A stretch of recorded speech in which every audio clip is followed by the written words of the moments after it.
Bismillahirrahmanirrahim. Assalamualaikum warahmatullahi wabarakatuh. Alhamdulillah wassalatu wassalamu ala rasulillah wa ala alihi wa sahbihi wa man tabi'an wa mawalah. Anak raja memetik daun kelor. Daun kelor dipetik di hari Selasa. Ini bukan spesial pakai telur karena kita sedang puasa. Ketika Nabi Muhammad SAW sampai ke kota Al-Madinah Al-Munawwarah, lalu kemudian Nabi melihat di sana ada orang Yahudi yang sedang berpuasa. Gimana ceritanya orang Yahudi itu bisa sampai di Madinah? Karena dulu pusat peradaban Yahudi itu berada di Palestina. Nabi Ibrahim alaihissalam punya anak namanya Nabi Yakub, Nabi Ishak. Nabi Ibrahim punya anak laki-laki nama Ishak. Ishak punya anak Yakub. Yakub itu punya nama lain yaitu Israel. Maka anak cucu keturunan Yakub disebut dengan Bani Israel. Dan mereka punya peradaban di Palestina. Kemudian datang serangan dari Babilonia, bukan Bangka Belitung. Datang serangan dari Babel, Raja Nebukadnezar. Maka hancur leburlah kerajaan Israel ini, dan sebagiannya lari pontang-panting sampai ke kota Makkah Al-Mukarramah, sampai ke kota Al-Madinah. Begitu ceritanya bagaimana orang dari Israel bisa ke Madinah. Lalu kemudian di Madinah ini mereka membuat beberapa komunitas. Di antara komunitas yang besar Bani Nadir, Bani Quraidah, Bani Qainuqah. Dan ajibnya tempat-tempat yang mereka kuasai dulu sekarang di Madinah itu menjadi tempat tanah yang paling subur untuk berkorma. Itu menunjukkan mereka punya kecerdasan yang luar biasa untuk memilih mana lapak tanah tempat bertanam korma. Bani Nadir, Bani Quraidah, Bani Qainuqah. Ada satu lagi Khaybar. Lalu kemudian ketika Nabi dan sahabat sampai ke kota Al-Madinah Al-Munawwarah, Nabi melihat mereka sedang melaksanakan puasa. Nabi bertanya, "Mahadza? Ada apa ini? Kok kalian tidak makan, tidak minum?" Waktu itu puasa Ramadan belum ada. Karena puasa Ramadan baru diwajibkan tahun kedua setelah Nabi bertanya, "Ini ada apa? Kenapa kalian puasa hari ini?" Mereka menjawab, "Hadza yaumun shalihun." Ini hari yang baik. Najallahu fihi Musa wa aghraqna Fir'aun. Hari ini Allah menyelamatkan Nabi Musa dan hari ini Allah menenggelamkan Fir'aun. Maka mereka melaksanakan puasa syukuran lillah sebagai ungkapan syukur kepada Allah, dan Allah sudah menenggelamkan orang yang zalim dan menyelamatkan orang yang soleh. Apa pelajaran dari sini? Bahwa ketika dalam keadaan sulit sekalipun ibadah tidak boleh tinggal. Ini kan ceritanya baru hijrah, meninggalkan kampung halaman, tinggal keluarga, tinggal harta benda, menempuh jalan yang panjang 8 hari 8 malam naik onta. Waktu itu dalam kesulitan ekonomi, sedang krisis, tapi tetap beribadah. Ini sekarang banyak orang, sebenarnya saya mau puasa nih Pak Ustadz, mau beribadah. Terus kenapa nggak puasa? Hati saya sedang galau. Justru sedang susah itulah kita banyak-banyak beribadah. Karena Allah berjanji, "Falyabudu rabb hadzal bait." Banyak-banyaklah kamu beribadah kepada Allah. Kalau kamu banyak beribadah, Allah berjanji dua. At'amahum min ju'. Kalau kamu lapar, kamu dikasih makan. Wa amanahum min khauf. Kalau kamu ada rasa takut, rasa cemas, rasa ngeri, maka Allah akan ganti ketakutan kamu itu dengan amanahum, rasa aman, rasa tentram. Maka rasa cemas terhadap COVID-19, rasa khawatir terhadap virus tidak bisa ditenangkan oleh masker, hand sanitizer, dan lain sebagainya. Tapi yang bisa menenangkannya adalah dengan banyak-banyak beribadah, dalam kurung tetap jaga syarat dan ketentuan berlaku. Makanya saya tetap juga menjaga itu. Nah, lalu kemudian Nabi SAW wa amara bisiyamihi, memerintahkan sahabat untuk melaksanakan puasa, tapi puasanya bukan wajib, sunnah. Tapi kata Nabi, bedakan dengan orang Yahudi, khaliful Yahud. Banyak sekali hadis tentang khaliful Yahud. Khaliful Yahud, bedakan diri kamu dengan orang Yahudi. Orang Yahudi itu kumisnya panjang, jenggotnya panjang. Bagaimana cara membedakannya dengan orang Yahudi? Kata Nabi, Uqsus syarib, pendekkan kumis kamu. Wa'ful liha, biarkan jenggot kamu. Kumis kamu potong, jenggot kamu biarkan. Konteksnya itu apa? Membedakan diri dengan Yahudi supaya nggak sama. Dan sampai sekarang rabi-rabi, pendeta Yahudi itu disebut rabi, tempat ibadahnya namanya sinagog. Rabi-rabi Yahudi itu bisa dilihat jenggotnya panjang, kumisnya panjang, dan apa namanya ini? Jambang. Bukan jambang, kalau jambang yang tumbuh di sini. Ini yang rambut di samping ini. Nah, dibiarkan panjang. Terserahlah apa namanya, pokoknya rambut tumbuh di samping. Pakai topi cowboy. Rabi-rabi. Kata Nabi SAW, khaliful Yahud, bedakan diri kamu dengan orang Yahudi. Lalu kemudian orang Yahudi dulu itu kalau puasanya cuman 1 hari saja, pas tanggal 10 saja. Maka kata Nabi, khaliful Yahud, bedakan diri kamu dengan orang Yahudi. Sumu yauman qablahu yauman ba'dahu, puasa 1 hari sebelumnya dan sehari setelahnya. Puasa sebelumnya tanggal 9. Tanggal 9 itu bahasa Arabnya tis'a, disebut dengan tasu'a. Tanggal 10 itu asyarah, 10, disebut dengan asyura. Maka afdal 9, 10, 11, 3 hari afdal. Tapi kalau tidak sanggup 9, 10 saja. Gimana Pak Ustadz kalau saya tanggal 10 saja? Ya nggak apa-apa. Tapi sama-sama dengan Yahudi sudah melaksanakan puasa. Perintah membedakan diri itu anjuran. Anda tidak bisa juga tanggal 10 pun nggak bisa juga, banyak ibadah yang lain. Bisa sedekah, bisa tasbih, bisa sholawat, bisa zikir. Jangan membatasi kebaikan hanya dengan 1 pintu saja. Sama seperti musola kita, banyak pintu. Bahkan bingung saya mana pintu mana jendela. Bisa dipakai semuanya untuk masuk.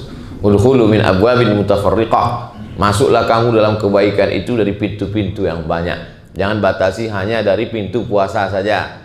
Ibu yang sedang hamil, mengandung, menyusukan anak, lalu kemudian orang tua renta yang sakit, mah akut nggak bisa puasa, jangan bersedih hati. Inna iddatash syuhuri indallahi 12 syahran fi kitabillah. Allah menetapkan ada 12 bulan. Yauma khalaqas samawati wal ard. Ketika Allah menciptakan langit dan bumi, Allah sudah tetapkan 12 bulan.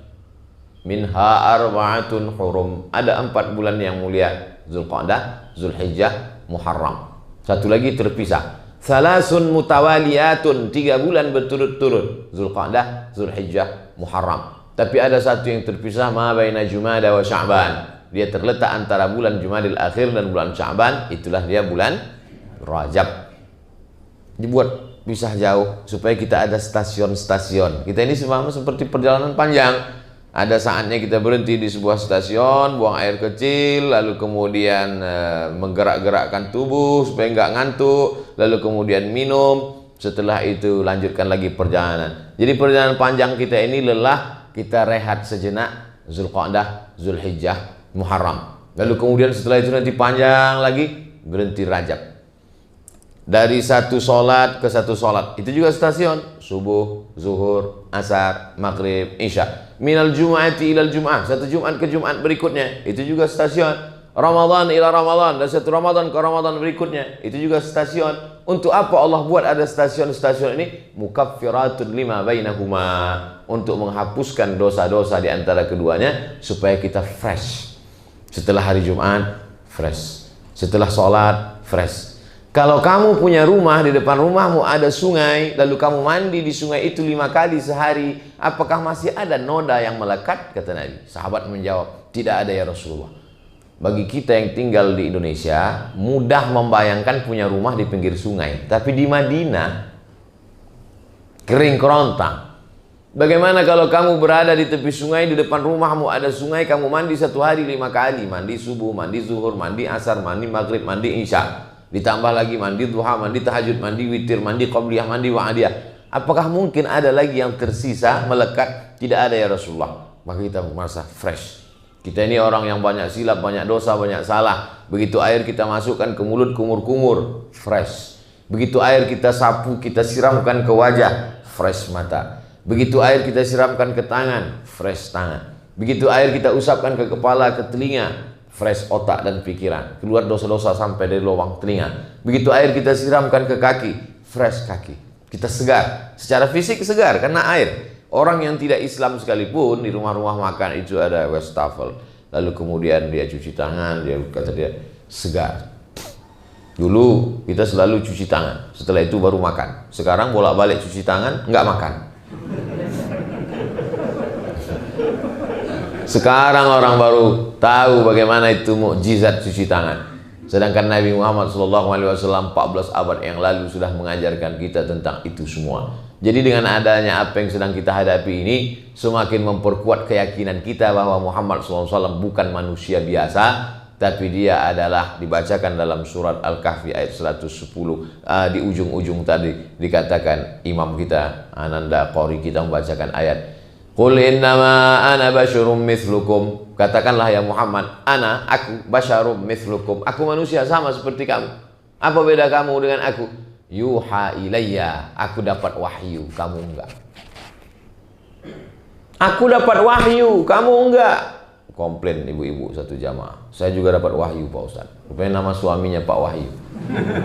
Ana basyarum mithlukum. Aku manusia sama seperti kamu. Bedanya apa? Yuha ilayya, aku dapat wahyu, kamu tidak. Yang terlintas di pikiranmu belum tentu wahyu. Bisa jadi dia hanya lintasan pikiran semata. Tapi Nabi Muhammad SAW jelas Jibril datang, Iqra bismi rabbikal ladzi khalaq, khalaqal insana min 'alaqin, iqra wa rabbukal akramul ladzi 'allama bil qalam, 'allamal insana ma lam ya'lam. Oleh sebab itu maka segala permasalahan hidup di dunia sudah dibuatkan acuannya, itulah dia wahyu dari Allah Subhanahu wa taala yang dibacakan Nabi Muhammad SAW, didengar oleh sahabat, dibaca oleh sahabat, didengar oleh tabi'in, dibaca oleh tabi'in, didengar oleh tabi'in, sampailah ke generasi guru-guru, sampailah ke murid dari guru-guru itu, santri-santri, dibaca oleh imam kita tadi dan kita mendengarnya. Bacaan yang sama dibaca oleh Nabi malam Jumat surat Al-Kahfi, itu juga yang dibaca oleh ananda kita tadi. Saya terus terang tadi begitu di awal, Masya Allah ini dibaca surat Al-Kahfi, kalau sampai selesai jam berapa kita naik sepeda? Rupanya beliau cerdas. Rakaat pertama beliau baca awalnya, rakaat kedua beliau baca ujungnya. Dapat dua-duanya. Makanya kata Nabi, hafallah 10 ayat di awal dan 10 yang terakhir. Kalau sanggup semuanya, alhamdulillah. Man qara'a surat Al-Kahfi yaumal jumu'ati. Siapa yang membaca surat ini hari Jumat, petang Jumat, sore Jumat, malam Jumat, adha'a lahu min nur. Allah berikan dia nur, cahaya. Ma bainal jumu'ataini, sampai Jumat yang akan datang. Ini dari Jumat hari ini tanggal 9 Zulhijjah, tanggal 9 Muharram menuju Jumat berikutnya, kita tidak tahu entah apa yang akan terjadi. Gelap. Orang kalau sudah berjalan di dalam gelap bisa nabrak. Orang tua sangat dikhawatirkan berjalan di gelap, ujung kakinya kena tembok, takut stroke, takut sakit. Anak kecil nggak boleh dalam keadaan gelap. Kalau anak kecil sampai gelap, napasnya sesak. Makanya begitu mati lampu, anak kecil langsung segera hidupkan lampu, hidupkan senter, hidupkan lilin. Begitu juga kita kalau dalam keadaan gelap, tak dapat melihat. Oleh sebab itu bagaimana cara menghilangkan kegelapan ini? Nur. Makanya di antara doa salat tahajud, Allahumma ja'al fi qalbi nura, wa fi sam'i nura, wa fi basari nura, wa an yamini nura, wa an yasari nura, wa an amami nura, wa min khalfi nura, wa min fawqi nura, wa min tahti nura, waj'al li nura. Kita bisa pandang memandang, kita bisa tersenyum walaupun gak kelihatan.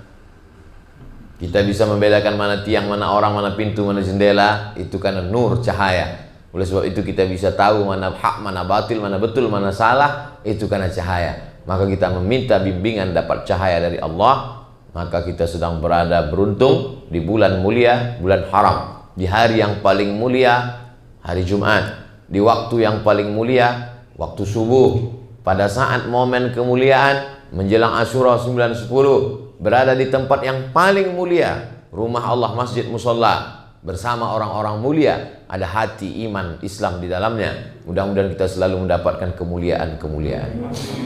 Berada di tempat orang mulia, bersama orang mulia, mendapatkan kemuliaan. Ada orang amat sangat senang, saking senangnya melihat makam Nabi, secara spontan tangannya memegang dinding makam Nabi. polisi marah, jangan pegang, nggak boleh. Lalu kemudian ditangkaplah orang ini. Ditangkap karena dianggap sudah melakukan perbuatan tercela karena memegang dinding makam Nabi. Lalu kemudian kepada orang yang nangkap itu diberikan Al-Quran, hadiah.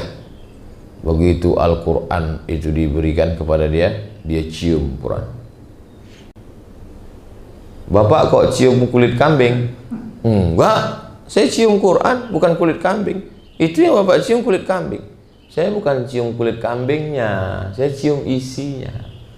Sampul Qurannya kulit kambing. Yang dicium bukan kulit kambingnya, isinya. Oh, jadi boleh? Iya. Terus tadi saya megang dinding kok nggak boleh? Saya kan bukan megang dindingnya, saya rindu pada orang yang di dalamnya. Kalau gitu Bapak ditangkap juga karena nyium kulit kambing.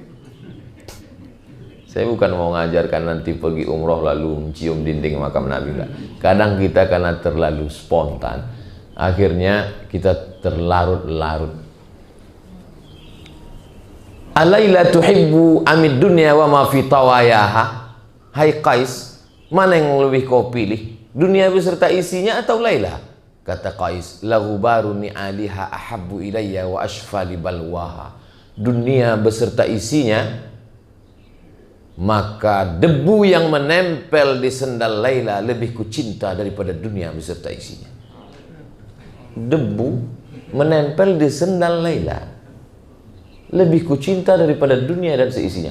Kalau begitu cinta kepada manusia, apalagi cinta kepada orang yang paling mulia di antara manusia, Nabi Muhammad sallallahu alaihi wasallam. Makanya kadang tidak sedikit dari jamaah itu ketika disebut sallu ala Nabi, Allahumma salli ala sayyidina Muhammad, meleleh air matanya. Bapak teringat umroh? Enggak Pak Ustaz, gaji 13 belum turun. Ada kerinduan-kerinduan kita yang sangat mendalam kepada Nabi Muhammad sallallahu alaihi wasallam. Makanya kalau cinta kepada Nabi Muhammad, ikutilah amalan-amalannya. Di antara amalannya ya ini. Yang puasa hari ini baik, yang belum sempat, belum sanggup hari ini ya nggak apa-apa, besok hari Sabtu aja. Ustaz hari ini puasa, insya Allah kalau kuat, kalau sampai. Kalau nggak puasa nggak salah juga, saya kan musafir. Bapak Ibu yang dimuliakan Allah Subhanahu wa Ta'ala. Ibu-ibu nggak ada Pak Ustadz? Ada, mereka nanti nonton, ini diupload. Nanti nggak disapa dia komplain. Yang dimuliakan Allah Subhanahu wa Ta'ala dimanapun berada, siapa di antara kita ini yang paling mulia? Inna akramakum indallahi atqakum. Yang paling mulia adalah yang paling takwa, paling takut kepada Allah. Dalam puasa itu kita dididik betul-betul takut. Makanya paling tidak kita puasa 3 hari, 13, 14, 15. Sanggup lebih banyak daripada 3 hari, 8 hari, Senin, Kamis, Senin, Kamis, Senin, Kamis. Sanggup lagi lebih banyak daripada 8 hari, 15 hari. 1, 3, 5, 7, 9, 11. Yasumu yauman, puasa 1 hari, wa yuftiru yauman, makan 1 hari, puasa 1 hari. Sanggup lagi lebih daripada 15 hari. Puasa paling tinggi namanya puasa dahar. Puasa apa namanya Pak Ustadz? Puasa dahar. Dahar itu kan makan Pak Ustadz. Kumaha atuh dahar? Dahar artinya sepanjang masa. Di antara sahabat Nabi yang puasa sepanjang masa, Abdullah bin Umar bin Khattab, anak Umar bin Khattab. Itu puasanya sepanjang masa. Di antara sahabat Nabi yang panjang puasa sepanjang masa adalah Sayyidah Aisyah, istri Nabi SAW. Setelah Nabi meninggal, Aisyah puasa sepanjang masa. Ikhtilaf di antara ulama. Ada yang mengatakan membolehkan puasa sepanjang masa, ada yang mengatakan nggak boleh. Tapi setelah diteliti, yang mengatakan boleh puasa sepanjang masa kalau tidak ada menimbulkan mudarat, halangan. Seperti Sayyidah Aisyah. Nabi sudah meninggal, dia tidak ada anak, dia tidak ada tanggungan, dia hidupnya untuk beribadah sepanjang masa sampai meninggal di dunia puasa. Malam tetap dia makan. Yang tidak boleh itu puasa wisol. Wisol itu nyambung dari mulai sahur ini sampai sore nanti, sampai malamnya, sampai besok. Kebanyakan orang yang puasa begitu bukan la'allakum tattaqun, tapi karena mau nuntut ilmu kebal jalan di atas air. Tuh apalagi jalan di atas air, jembatan banyak. Ayak-ayak wae tuh. Oleh sebab itu kita ini adalah agama yang mengajarkan rasionalitas. Kita berpikir itu untuk apa? Kalau hanya untuk kegaguman orang, banyak cara lain supaya orang kagum. Buatlah sesuatu yang ketika kau mati, maka dia menjadi tinggal yang bermanfaat buat orang banyak. Terus ente jalan di atas air, apa manfaatnya? Selesai, habis, tamat. Oleh sebab itu maka dalam Islam kita diajarkan, buatlah sesuatu yang kira-kira bermanfaat buat orang banyak. Siapa yang paling berguna dalam hidup ini? Anfa'uhum linnas, yang paling bermanfaat buat orang banyak. Ana wa kafilul yatim kahataini fil jannah. Aku dengan orang yang menyantuni anak yatim seperti ini nanti di dalam surga. Seperti ini kata Nabi. Lalu kemudian Nabi menunjukkan dua jari, as-sabbabatu, telunjuk, wal wusta, wa farraja bainahuma, dia jarangkan antara keduanya. Sejarang-jarang-jarangnya paling jauh segini. Begitulah jarak kita dengan Nabi Muhammad SAW. Mudah-mudahan kita dekat jaraknya seperti ini dengan Nabi Muhammad SAW. Mana bisa Pak Ustadz, kita seramai ini mau dekat begini, sesuai sedekahnya masing-masing. Kalau 2000 ya segini 2000. Skala seperti di peta itu, skala 3 km. Sesuai skala. Tapi kalau orang-orang yang bersedekah membangun 100 masjid, itu di Sulawesi ada orang kaya bangun 100 masjid. Kemarin saya ketemu lagi di Medan, Ustaz doakan tanah saya laku, insya Allah Pak Haji, saya punya program bangun 99 masjid Pak Ustaz, membangun pondok pesantren gratis. Saya pergi lagi di Kalimantan, itu dia punya 1.700 anak yatim, itu 3 tahun yang lalu. 1 bulan saya dibawa ke dapur melihat telur ayam hampir 1 kontainer, tukang masak 20 ayam, ngelihatnya aja kenyang jadi makan. Saya tanya, ini biaya makannya berapa sebulan Pak Haji? 800 Pak Ustaz. 800 apa? 800 juta. Yang nanggung berapa orang Pak? Hehehe, saya sendiri. Luar biasa, Masya Allah. Inilah yang orang dekat dengan anak yatim. Kita ya sadar-sadar aja lah. Tapi kita mesti punya cita-cita yang luar biasa. Nah, bulan-bulan Muharram, bulan mulia, ini juga bulan mendekatkan diri kepada Allah Subhanahu wa Ta'ala. Bulan yang lain kita dekat, tapi khusus di bulan sama seperti bapak ibu sayang kepada anaknya. Tapi pada saat ada momen-momen penting sesuatu, hari-hari mengenang mereka, itu lebih sayang lagi. Pada hari pembagian rapor, itu masih, zaman sekarang anak-anak masih ada pembagian rapor? Mana tahu semuanya online kan? Sekarang online. Ujian online, rapor online, ilmu pun online. Mati laptop, hilang ilmu. Mati HP, lost contact. Oleh sebab itu maka ini adalah kebaikan-kebaikan. Mudah-mudahan kita senantiasa istiqomah dalam jalan la ilaha illallah Muhammadur Rasulullah sallallahu alaihi wasallam. Di akhir majelis, mari kita berdoa kepada Allah. Ala hazihi niyah al-Fatihah. A'udzubillahi minasyaitonir rajim. Bismillahirrahmanirrahim. Alhamdulillahirabbil alamin. Arrahmanirrahim. Maliki yaumiddin. Iyyaka na'budu wa iyyaka nasta'in. Ihdinas siratal mustaqim. Shiratal ladzina an'amta 'alaihim ghairil maghdubi 'alaihim waladdallin. Amin. Allahumma shalli ala sayidina Muhammad wa ala ali sayidina Muhammad.